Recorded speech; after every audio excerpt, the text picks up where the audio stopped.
toutes et à tous sur Cocotte TV. On est à l'AGA avec Stéphane Quentin qui s'occupe de Nvidia pour la France. Bonjour Stéphane. Salut Aurélien. Bienvenue à l'AGA. Ça fait plusieurs années que tu viens à l'AGA. On a l'habitude de te voir très souvent. Il y a des gens qui travaillent dans l'ombre, tu sais, pour les machines et tout ça. Donc je viens souvent depuis le début en fait.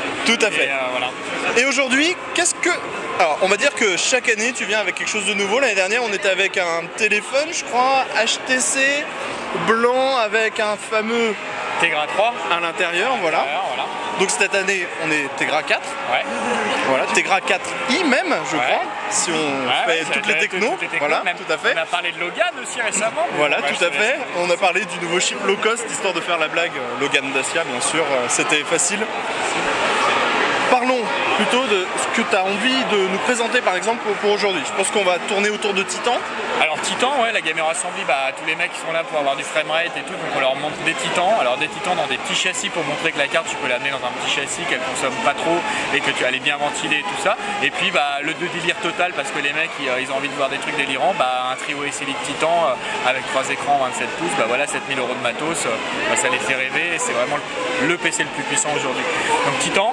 Après on a parlé un petit peu de GeForce Experience, tout à fait, qui est un sujet quand même qui est assez important pour le monde du jeu PC parce que jusqu'à présent on s'aperçoit qu'il y a beaucoup de joueurs qui utilisent leur jeu dans la résolution ou dans les paramètres de base quand ils s'installent finalement parce qu'ils ne savent pas ce que c'est que le SSAO, que le HDAO, que Cocotte Land, il faut d'ailleurs faire des dossiers plus importants là-dessus. Donc GeForce Experience c'est pour paramétrer automatiquement aujourd'hui 55 jeux, on met le jeu, on télécharge GeForce Experience qui est gratuit, on clique sur Optimise, le jeu il va régler exactement dans les bons paramètres par rapport à la puissance de ta bécane. Voilà, ce qui évitera par exemple de jouer en 640-480 sur un super écran 27 pouces avec une Titan par exemple, voilà, et d'éviter de se battre avec des petits carrés. Voilà. Au niveau Titan justement, on a parlé de cette carte qui sort du monde professionnel. Va-t-il y avoir d'autres déclinaisons à venir? Ouais, je peux dire oui, il y aura d'autres déclinaisons. Voilà. Donc ça, on était aussi au courant, donc on a maintenant la confirmation en fait avec Monsieur Nvidia France qu'il y aura justement des déclinaisons, ce qui permettra, je pense, de descendre un petit peu en tarif justement, puisqu'on est quand même sur une base de 950 € pour le Titan, ce qui reste. Mais la Titan restera la carte mono GPU la plus puissante du marché. Et un jour, une bi-Titan, quelque chose comme ça? Aucune idée sur ce sujet-là. Voilà. Tant pis, au moins on avait demandé, c'est quelque chose de fait. Parlons maintenant un petit peu Tegra, puisque nous c'est une technologie qu'on aime beaucoup. C'est vrai que sur Cocotte Land, on n'est pas forcément tablette, par contre on aime jouer avec la tablette dans le canapé. Et c'est vrai qu'on est utilisateur de Tegra 3 avec une petite Nexus par exemple, la petite 7 pouces. Pas forcément avec les doigts, moi j'aime bien, je trouve ça assez pratique. Et c'est vrai qu'on a vu ce projet Shield qui était donc à Barcelone, présenté d'abord au CES, puis après à Barcelone, au Mobile World Congress. Quand est-ce que ça va arriver chez nous? Alors, on en a déjà parlé, je crois, dans la présentation tout à l'heure avec la cérémonie d'ouverture. Ouais. Donc, on ne peut pas annoncer de date, mais chaque jour qui passe se rapproche du lancement. C'est une bonne réponse. C'est une bonne réponse, une bonne réponse de relation presse, mais en fait, la réalité, c'est qu'aujourd'hui, le projet Shield tel que vous l'avez eu dans les mains, peut-être à Barcelone, où vous l'avez vu, c'est un prototype. Donc là, on est en train de finaliser la version qui va être commercialisée, et ça s'approche. Comme je disais, 4 jours, je ne peux pas donner de date ni rien parce que c'est encore confidentiel. Le prix est encore confidentiel, il sera annoncé au moment du lancement.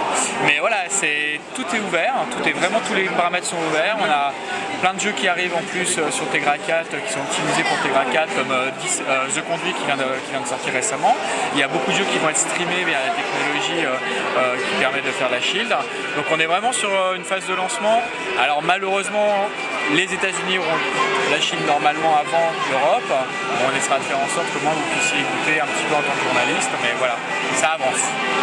Et donc je rebondis, Tegra 4, téléphone. Est-ce qu'on va voir les premiers téléphones Tegra 4? Voilà, je réponds Tegra 4i, parce que donc Tegra 4 c'est vraiment une puce extrêmement puissante. Donc on va plus cibler sur de la technologie tablette et ainsi de suite un peu haut de gamme. Et puis Tegra 4i, donc avec le modem, c'est bien qu'il y a aujourd'hui un téléphone qui n'a pas le LTE. Voilà, donc on va rester donc Tegra 4i sûrement donc à la rentrée, fin d'année, septembre, octobre, novembre, il y aura des annonces sur Tegra 4i en téléphone. Et puis je sais pas si vous avez suivi la GTC de la semaine dernière sur Cocotte Land, mais on a annoncé donc après Tegra 4, donc c'était Logan. Oui, Logan. Et après Logan, on a annoncé Parker. Avec la fameuse carte Kepler qui serait une peut-être 382 SP. On verra. Je ne peux pas confirmer ni infirmer, mais ce qui est intéressant avec Logan, c'est qu'on va avoir les technologies CUDA qui vont arriver donc dans Tegra. Qui permettront permettra d'avoir plein d'optimisations. D'autres logiciels, de la vidéo, enfin l'utilisation du GPU computing en fait dans la mobilité. D'accord.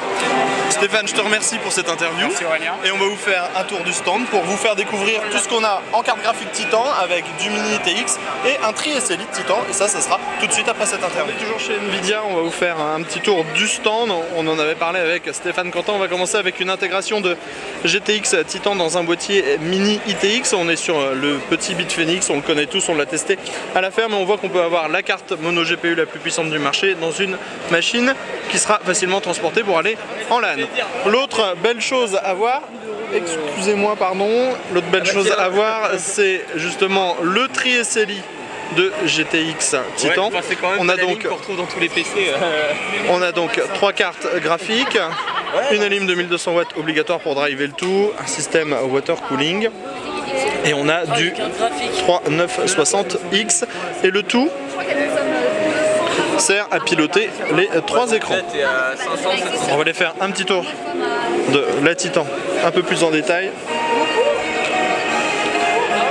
On la voit sous son plexiglas. On était sur le stand Nvidia, on était à la GA et on vous dit à très bientôt.